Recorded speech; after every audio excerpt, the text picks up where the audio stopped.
अध्यक्षता में बैठक हुई है और इस बैठक में सीएम मोहन यादव, विष्णुदेव साय समेत नक्सल प्रभावित राज्यों के मुख्यमंत्री शामिल हुए। बैठक में अमित शाह ने मुख्यमंत्रियों के साथ रिव्यू मीटिंग की है और बैठक के बाद अमित शाह ने कहा कि नक्सलवाद विकास के क्षेत्रों में सबसे बड़ी बाधा बनकर उभर रहा है। नक्सलवाद के कारण ही आदिवासी क्षेत्रों में विकास रुका हुआ है। केंद्रीय गृह मंत्री अमित शाह ने छत्तीसगढ़ में नक्सली मुठभेड़ में मिली सफलता को लेकर छत्तीसगढ़ सरकार की सराहना की है, तारीफ की है। उन्होंने कहा कि छत्तीसगढ़ में लगातार नक्सलवाद पर प्रहार किया जा रहा है। उन्होंने ये भी कहा कि अन्य राज्यों को छत्तीसगढ़ से प्रेरणा लेनी चाहिए। इसके साथ ही उन्होंने नक्सलवाद पर आगे की रणनीति का भी प्लान बताया।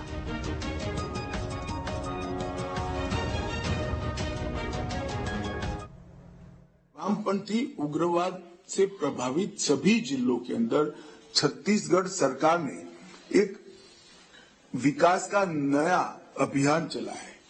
300 की योजनाओं को 100% सैचुरेशन का लक्ष्य रखा है। इसके कारण गांव में स्कूल पहुंचा है, सस्ता अनाज की दुकान पहुंची है, सस्ती दवाइयों की दुकान पहुंची है, पब्लिक हेल्थ सेंटर बनाए गए हैं और सेकेंडरी स्कूलों की भी शुरुआत हुई। और मुझे कहते हुए आनंद हुआ है कि कई गांव इस चुनाव में ऐसे थे जनरल इलेक्शन में जिन्होंने 30 साल के बाद वोटिंग किया है, वहां पर वोटिंग हुआ है। नक्सलवाद आज साबित हो चुका है कि नक्सलवाद आदिवासी क्षेत्रों के विकास के बीच में सबसे बड़ा रोड़ा है।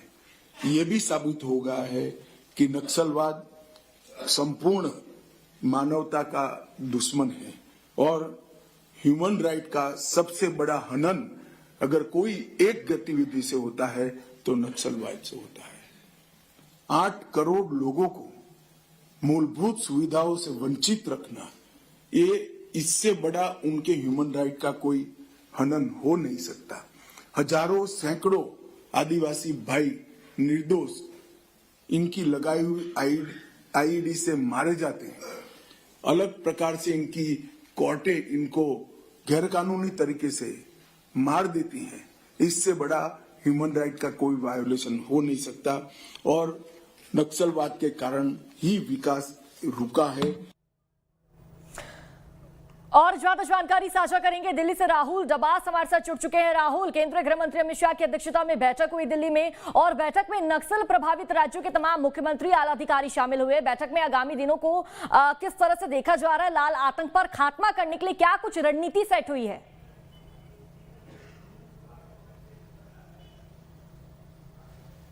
देखिए, ये बताया गया सबसे पहले आंकड़ों के लिहाज से कि छत्तीसगढ़ ने सबसे बेहतर काम करके दिखाया है। 1 साल के अंदर 125 के करीब नक्सलियों को मौत के घाट उतारा गया, 800 के आसपास सरेंडर किए गए और इसके अलावा हिरासत में लिया गया 700 से ज़्यादा।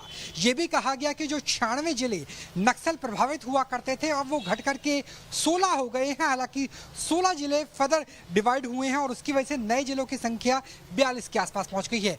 टारगेट सेट है, टारगेट है 31 मार्च 2026 तब तक नक्सलवाद का, माओवाद का भारत से पूरी तरह से सफाया करना है। इसके लिए विजन भी जारी किया गया है कि हर 15 दिन में संबंधित 8 राज्यों के डीजीपी बैठक लेंगे और ये बैठक फॉरवर्ड ऑपरेशन बेसिस पे होनी चाहिए और नक्सल प्रभावित जिलों के अंदर होनी चाहिए। रिव्यू मीटिंग मुख्यमंत्री के स्तर पर होनी चाहिए महीने में एक बार।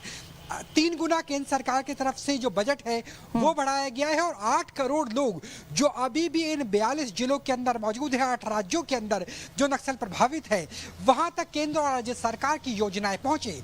इसके लिए भी कैसे काम किया जाए उस पर भी काम किया जा रहा है। ये भी अपील की गई गृह मंत्रालय की तरफ से, भारत सरकार की तरफ से कि जो समर्पण करना चाहते हैं हम उनका स्वागत करेंगे, वरना सफाया होकर रहेगा।